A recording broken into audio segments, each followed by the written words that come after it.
Class 7th NCERT Science Chapter 17 Question number 1. Explain how animals dwelling in the forest help it grow and regenerate. पहले समझो animals dwelling का मतलब क्या है कि अगर जानवर फॉरेस्ट में रह रहे हैं तो वो फॉरेस्ट को ग्रो और रीजनरेट करने में कैसे हेल्प कर सकते हैं। ड्वेलिंग का मतलब होता है रहना, वहां पर रहना। ठीक है, तो अब एक चीज बताओ, अगर जंगल में जानवर रहेगा तो पहली चीज तो है वो पौधे खाएगा। अब वो पौधे तो खाएगा, ठीक है, तो होता क्या है कि वो पौधों को उगाने में भी मदद करता है। कैसे? अब जैसे आपने सुना होगा कि जैसे पक्षी होते हैं, जैसे वो पौधों पे इधर उधर वो करते रहते हैं, तो होता क्या है कि जैसे एक बटरफ्लाई ने या इस पौधे पे बैठी, ठीक है, इस पौधे पे बैठी, तो वहां से इसने उसके बीज बीज वगैरह जो भी थे वो ले लिए, पोलन कह देते हैं, तो वो दूसरे पौधे पे बैठी और वहां पर इसने जाकर रिलीज कर दी। ठीक है, अब ये एक अलग पौधा है, ये एक अलग पौधा है, ये यहाँ इन दोनों पौधों से 20-30 किलोमीटर का फासला है। अब ये पौधा तो खुद यहाँ चल नहीं सकता, बट इस पक्षी की कारण इन दोनों में रिप्रोडक्शन हो गया और वो प्लांट और ग्रो करते हैं। ठीक है, तो इस तरह हम बोल सकते हैं कि जो एनिमल्स हैं they help the forest grow and regenerate. तो अगर हम लैंग्वेज की टर्म में लिखना चाहें, we will write it as animals animals dwelling animals dwelling helps in the forest to grow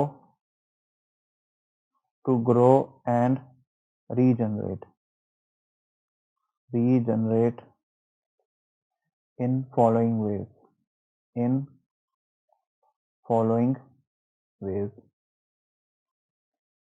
ठीक है, first point, animals help in dispersing plant seeds। देखो, एक तो जैसे ये बटरफ्लाई वाला हो गया। अब जैसे मान लो, अब क्या कई बार क्या होता है, जैसे अपन गाय को चराने चले जाते हैं, अब गाय ने एक पौधा यहाँ कुछ खा लिया, उसका कुछ पार्ट आगे चलते चलते उसने कहीं और फेंक दिया, तो उसके जो भी बीज वगैरह होंगे वो दूसरी जगह पर भी आ गए। अगर वो दूसरी जगह पर उसके बीज आ गए हैं तो वहां पर भी वो पौधा उग जाएगा। ठीक है, तो इससे वो एक फैल रहा है, फॉरेस्ट फैल रहा है, प्लांट फैल रहे हैं।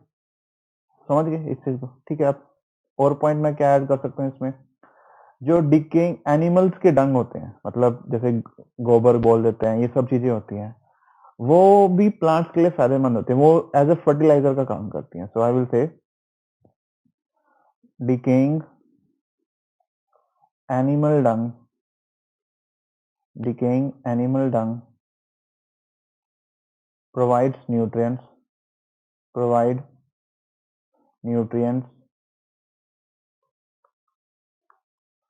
for plant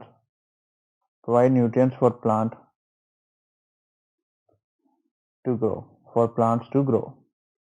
ठीक है, और क्या मैं बोल सकता हूँ? अब देखो, अगर जानवर वहां रह रहे हैं तो एक जानवर दूसरे जानवर को भी खाता है, तो वहां पर उसकी डेथ भी हो रही है। तो जो डेथ करने पे जो उसका बचा हुआ जैसे वो बॉडी होती है, मांस होता है, वो भी प्लांट्स को ग्रो करने में हेल्प करता है। क्या होता है कि वो जो डेड बॉडी होती है और माइक्रो ऑर्गेनिजम्स होते हैं, वो उसको ह्यूमस में कन्वर्ट कर देते हैं। किसमें कन्वर्ट कर देते हैं?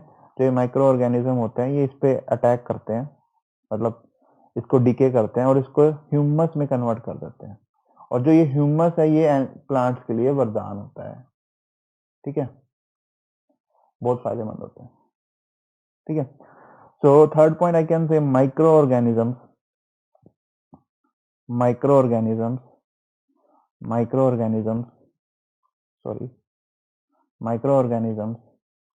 convert the dead plants and animals into humus। ठीक है, तो समझ में आया?